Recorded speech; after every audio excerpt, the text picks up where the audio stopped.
Alors, je m'appelle Anaïs Echen. Je suis artisan d'art au pôle La Pérouse, à Sauterre de Rouergue. Tu t'es installé quand? En avril 2013. D'accord, et pourquoi tu as fait le choix de venir à l'espace La Pérouse?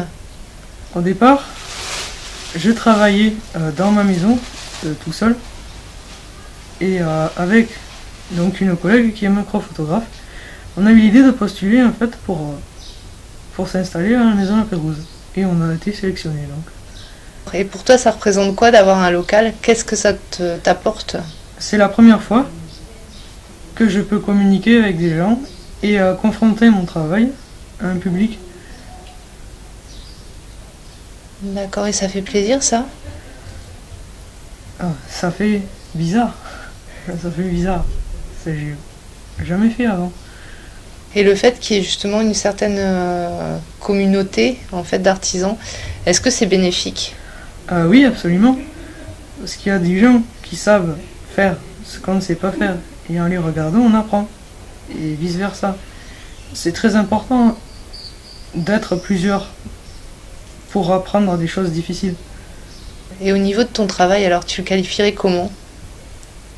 Je fais du kalamkari, je fais du dessin animalier, je peux faire des maquettes et du scrimshaw.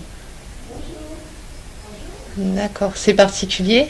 Vous êtes beaucoup en France à faire ça ou pas? Le kalamkari, à ma connaissance, je suis le premier en Europe à pratiquer donc cette technique sur son propre territoire.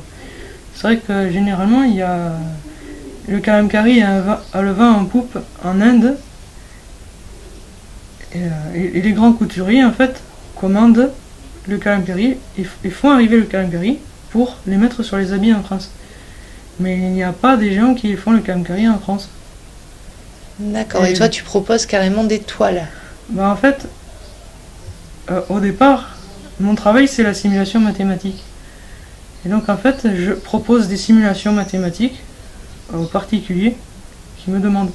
Parce que c'est vrai, ce qui est dommage, c'est que les simulations mathématiques, au départ, c'est réservé aux universitaires ou à la recherche avancée. Il faut des supercalculateurs.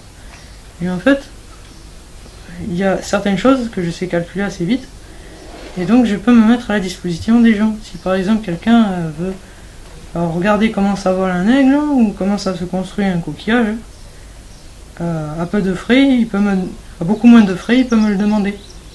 Plutôt que de demander à une université où il y a des files d'attente grandes. Donc tu as une double casquette en fait?